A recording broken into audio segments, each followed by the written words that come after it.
Partons maintenant à la rencontre d'un savoir-faire ancestral qui n'est pas prêt de s'éteindre. Le métier de tailleur de pierre. Et nous accueillons l'entreprise suresnoise H Chevalier, créée en 1946.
Monsieur Fourdinier, bonjour.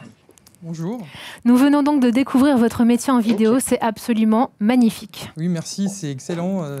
C'est vraiment exceptionnel. Je tiens à remercier toutes les équipes qui font ce travail au quotidien, parce que c'est vraiment à eux que le mérite revient. Vous allez me dire, finalement, on a parlé avant de soudure, on a parlé de cybersécurité peut-être, de gaming. Alors, moi, je vous parle de monuments historiques. Vous allez me dire en quoi est-ce un métier d'avenir? Et bien, justement, c'est une raison essentielle, c'est que, en fait, le besoin est croissant. Le besoin pour nos métiers est croissant. D'une part, parce que l'offre, finalement, est assez limitée. C'est une filière qui souffre depuis des années d'une désaffection, de la désaffection pour les métiers manuels. Tous les métiers de l'artisanat en souffrent, et nous, au premier chef, nous manquons d'ouvriers qualifiés, nous avons peine à en trouver, nous avons peine à former. Et si demain, on devait doubler le nombre de chantiers, les crédits alloués au patrimoine, en fait, c'est ce qui est ressorti au moment du chantier de Notre-Dame, nous ne saurions pas faire, en fait, avec la main-d'œuvre à l'heure actuelle. Donc nous cherchons des gens, des jeunes motivés. Et la deuxième raison, c'est que je vous ai dit que l'offre était limitée, mais la demande augmente. En fait, d'une part, on réaugmente les crédits pour le patrimoine, les crédits pour la restauration. Il y a plus de 45 000 monuments historiques en France, et je ne parle que des monuments historiques, c'est-à-dire ceux qui sont classés ou inscrits. Il y a évidemment bien plus de monuments dont nous pourrions prendre soin. Eh bien, tous ces monuments, par exemple, il y en a 4 000 dans l'Île-de-France, nécessitent de l'entretien, nécessitent des soins. Et si on n'entretient pas ce patrimoine, eh bien, en fait, c'est un patrimoine qui se détériore, qui se met en danger, et c'est un héritage qui se détériore. Donc on galvaude notre héritage. Et ces bâtiments donc, ont vraiment un besoin. Donc vous voyez, d'un côté, une demande qui augmente, de l'autre côté, une offre qui se restreint. L'avenir est à vous. Ah, ça, c'est un message. Et alors, selon vous, justement, quelles sont les qualités à avoir en tant que jeune pour se lancer dans ce métier-là? Eh bien, je dirais que les qualités, les valeurs qu'il faut avoir, c'est les valeurs de toujours, en fait. C'est les valeurs qui ont fait hier que nos pères ont bâti Notre-Dame et que demain, nous allons la restaurer. C'est l'amour du travail bien fait. C'est le respect du matériau, c'est-à-dire l'humilité. Un tailleur de pierre n'a pas le droit à l'erreur, il doit respecter son matériau, avoir le geste juste, parce que sinon, il défigure sa pierre et c'est un ouvrage à recommencer.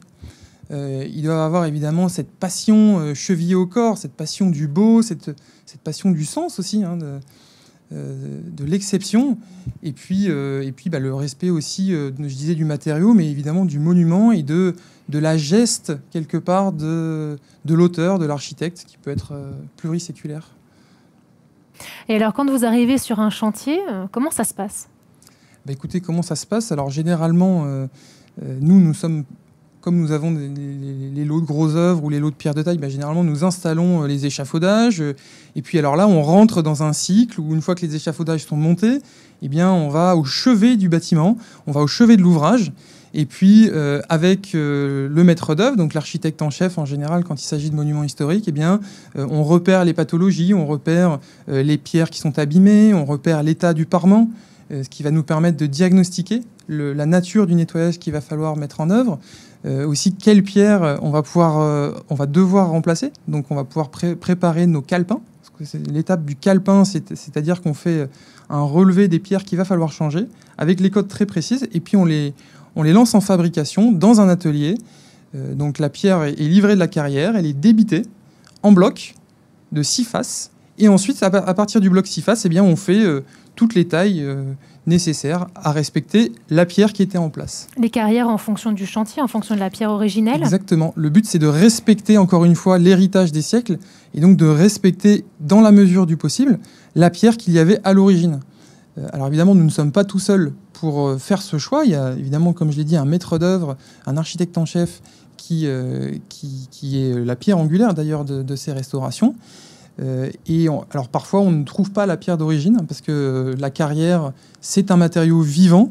Et donc, quand la carrière est épuisée, il faut parfois trouver une autre pierre, une pierre qui s'en rapproche le plus. Et donc, nous avons tout un tas d'études. Nous faisons des essais en laboratoire pour caractériser le plus précisément ces pierres. Et alors justement, vous parliez des différents métiers. Quels sont les différents métiers chez Henri Chevalier ? Écoutez, chez Chevalier, nous avons déjà une spécialité en restauration de façades et de parements. Donc, ce sont tous les métiers de tailleur de pierre, je l'ai dit, mais il n'y a pas que de la taille de pierre, il y a aussi le nettoyage de la façade au préalable. Et il y a aussi la réalisation d'enduits, de joints entre les pierres, la réalisation de patines. La patine, c'est extrêmement important puisque c'est ce qui va rester, c'est ce qui va donner son aspect en fait à la pierre et qui va permettre d'harmoniser la pierre nouvellement posée avec les pierres anciennes. Quand on dit qu'un bâtiment se patine, c'est qu'il prend sa teinte en fait. Donc nous, on crée une patine. Alors ça, c'est pour les métiers de la façade. Il y a aussi les métiers du gros œuvre. Donc nous sommes fait une spécialité de la création par exemple, de piscines ou de parkings ou d'ascenseurs dans des hôtels particuliers, parisiens ou franciliens. Et alors dans ce cas-là, nous avons des maçons, des compagnons, et puis toute la gamme finalement des métiers du bâtiment. Et nous avons aussi une spécialité en restauration de sculptures. Et à ce titre, nous cherchons aussi des sculpteurs qui peuvent travailler sur les statues que vous voyez à l'arrière-plan et qui ont vraiment un savoir-faire. Alors là, c'est un métier qui pourrait s'apparenter à tailleur de pierre, mais c'est vraiment un savoir-faire très particulier. Il faut respecter vraiment les ouvrages et les détails, c'est magnifique. Et alors justement, quels sont vos principaux besoins en matière de recrutement ? Écoutez, comme je l'ai dit, tous les métiers que je viens de citer... Tous les métiers sont des métiers qui souffrent d'une désaffection. Et nous cherchons de ce genre de profil, nous cherchons des gens passionnés, des gens motivés, des gens qui finalement ne demandent qu'à ce qu'on avive la flamme qu'ils peuvent avoir en eux quelque part. Hein. On ne demande que des jeunes qu'on peut embraser. Et c'est aussi... on cherche à tous les niveaux, hein, je dirais. Donc là, ce sont les métiers en sortie d'école, mais on cherche aussi des chefs d'équipe. Et donc, pour tous ces jeunes qui rentrent dans les métiers de la restauration du patrimoine, ce sont des perspectives d'évolution, de devenir chef d'équipe, chef de chantier, conducteur de travaux. On en a des exemples en interne. Ils peuvent devenir aussi appareilleurs. Donc, en fait, ce qui est passionnant avec ces métiers, c'est qu'ils réconcilient vraiment la main et la pensée. On redécouvre avec ces métiers que la main est le prolongement de la pensée. Un tailleur de pierre, c'est une personne qui a des savoir-faire extraordinaires et qui, en plus du savoir-faire, je dirais, technique et manuel, a des savoir-faire en matière de géologie. Il est capable de reconnaître des pierres. Il a des savoir-faire en matière de stéréotomie, c'est-à-dire l'art d'agencer les pierres pour créer des formes complexes. Et donc, si en plus il fait preuve de proactivité, s'il fait preuve de capacité d'organisation, s'il fait preuve d'initiative et d'audace, il pourra devenir demain peut-être conducteur de travaux et pourquoi pas plus.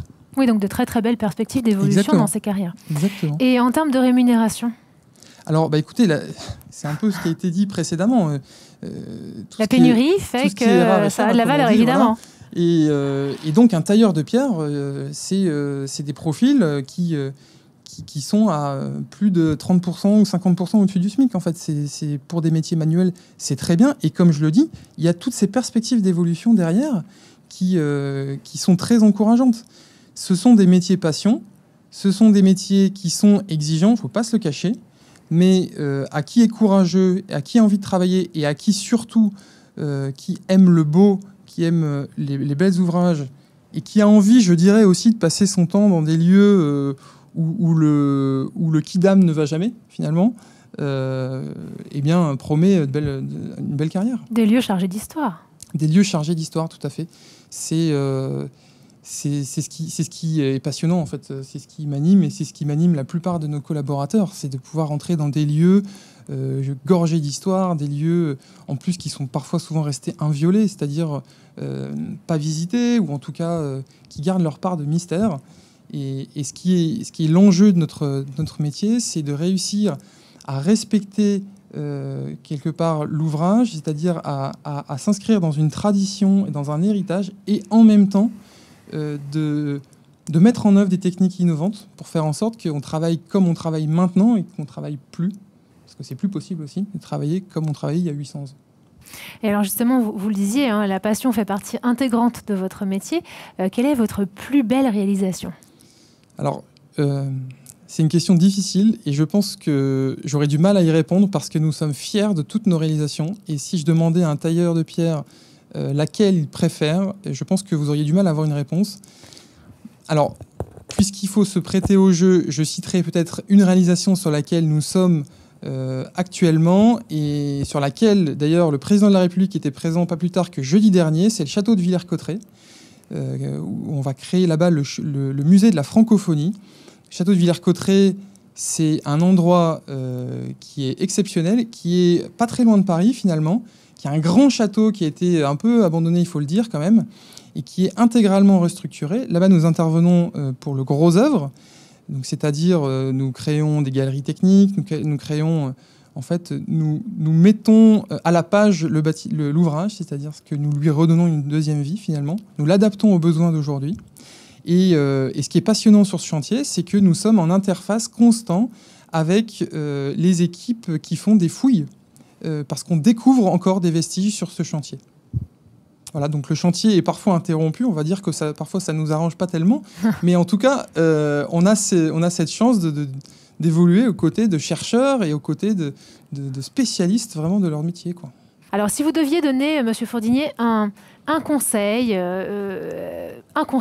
aux jeunes qui nous suivent, vous leur diriez quoi ? En dehors de vous rejoindre et de regarder ce qu'est le métier de tailleur de pierre. Le conseil. Le conseil, ça serait d'oser et de vous écouter surtout. Il y a des tendances actuelles, hein, il y a de plus en plus de diplômés qui retournent au métier manuel parce que finalement ils ne s'y retrouvent pas dans ces études supérieures. Parfois c'est même des surdiplômés. Donc au moment de poser vos choix, surtout écoutez-vous. Et si vous avez une fibre qui vous emmène, qui vous attire vers les métiers manuels, eh bien allez-y, écoutez-vous et croyez en vous. Ça c'est le message de la fin. Merci beaucoup Monsieur Fourdinier. Merci à vous.